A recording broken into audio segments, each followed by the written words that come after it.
اعوذ باللہ من الشیطان الرجیم بسم اللہ الرحمن الرحیم رب اشرح لی صدری ویسر لی امری واحلل عقدۃ من لسانی یفقہوا قولی۔ اے لوگو جو ایمان لائے ہو، اپنے آپ کو اور اپنے گھر والوں کو آگ سے بچا لو۔ آپ لوگوں میں سے جو لوگ یہ تجربہ کر چکے ہیں اپنے گھر والوں کو تعلیم یافتہ کرنے کا، نصیحت کرنے اور اللہ تعالیٰ کی طرف بلانے کا، اور نتیجہ بھی آ رہا ہے، وہ اپنے تجربات شیئر کریں، پھر ہم کوئی نتیجہ نکالیں گے۔ کیا کیا طریقہ کار اختیار کر سکتے ہیں؟ اپنے گھر والوں کو بچانے کے لیے ایک ہی طریقہ سب کے لیے یکساں طور پر مفید نہیں ہوتا۔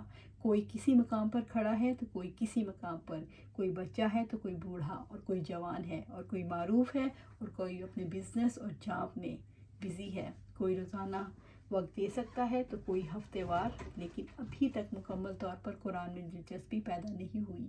کسی کو نماز یاد کرانے کی ضرورت ہے اور کسی کو دعاؤں کے ذریعے ترغیب دلائی جا سکتی ہے۔ کسی کے لیے کوئی اور طریقہ کار مؤثر ہو سکتا ہے۔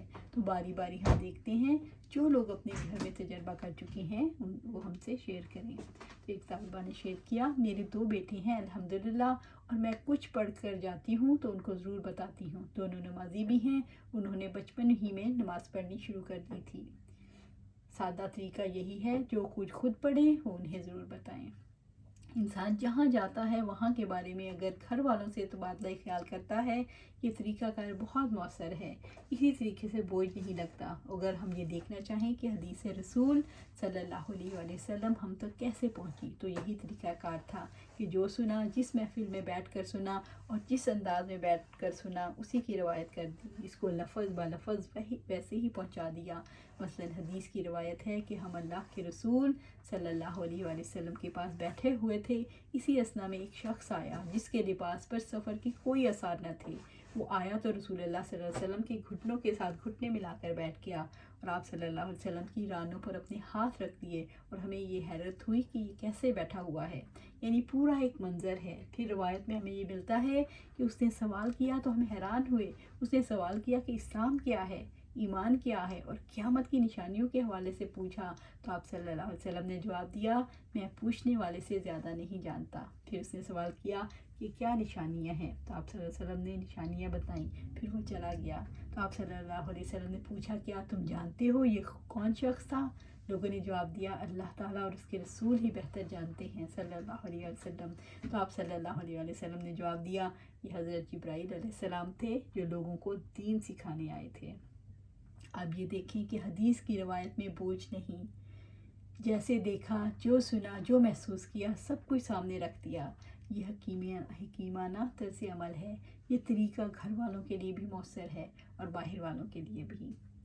دوسری طالبہ، گھر والوں میں سب سے پہلے تعلق باللہ کی شیئرنگ کرنی چاہیے، کیونکہ عموماً میں نے یہ دیکھا ہے سب سے پہلے نماز پر شیئرنگ کی جاتی ہے۔ میں سمجھتی ہوں کہ جیسے آپ نے آہستہ آہستہ بتایا ہے، اسی طرح سے چیزوں کو آگے آہستہ آہستہ لے کر جانا چاہیے۔ دوسری بات یہ ہے کہ آغاز میں تو سادہ شیئرنگ ہوتی ہے، لیکن آہستہ آہستہ درجہ بدرجہ لیکچرز اور پامفلیٹ دیکھ کر شیئرنگ کرنی چاہیے۔ مثلا سب سے پہلے آیت الکرسی، ہر کوئی اس کو جانتا ہے، اس میں اللہ تعالیٰ کا بہترین تعارف کرایا گیا ہے۔ پھر اللہ تعالیٰ کے بارے میں پتہ چل گیا تو توبہ کا تصور ہونا چاہیے، اس کے بارے میں کوئی لیکچر سنایا جا سکتا ہے۔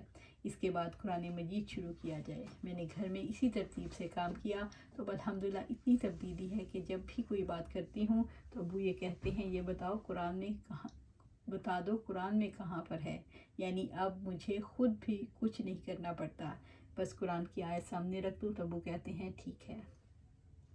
ایک اور طالبہ نے شیئر کیا، ایک طریقہ یہ ہے کہ میں براہ راست اپنی بات سنانا چاہوں تو کوئی نہیں سنتا، جیسے بھائی وغیرہ یا کوئی اور۔ دوسرا طریقہ یہ ہے کہ جب بھائی امی کے پاس بیٹھے ہوتے ہیں تو امی سے شیئر کرتے ہوئے بلا واسطہ بھائیوں سے شیئر کر رہی ہوتی ہوں۔ اس کا یہ فائدہ ہوتا ہے، انہیں محسوس نہیں ہوتا میں ان کے بارے میں شیئر کر رہی ہوں۔ تیسری طالبہ نے کہا، ایک معاون کے طور پر مجھے جو میں نے سیکھا ہے، کیا ہے، اس کے لیے میرا طریقہ کار یہ تھا کہ میں اور میرے شوہر اکٹھے پڑھا کرتے تھے، تلاوت کرتے تھے، میں اس کی تفسیر پڑھ لیتی تھی۔ اس سے بہت زیادہ فرق پڑا۔ اپنی بیٹی کو میں نے اپنے ساتھ ہی رکھتی تھی، اس میں بہت سی مثبت تبدیلی آئی الحمدللہ۔ اب میرے شوہر یہ کہتے ہیں، دین کی خدمت کے لیے جہاں بھی جانا ہو اس کو بھی اپنے ساتھ رکھا کرو۔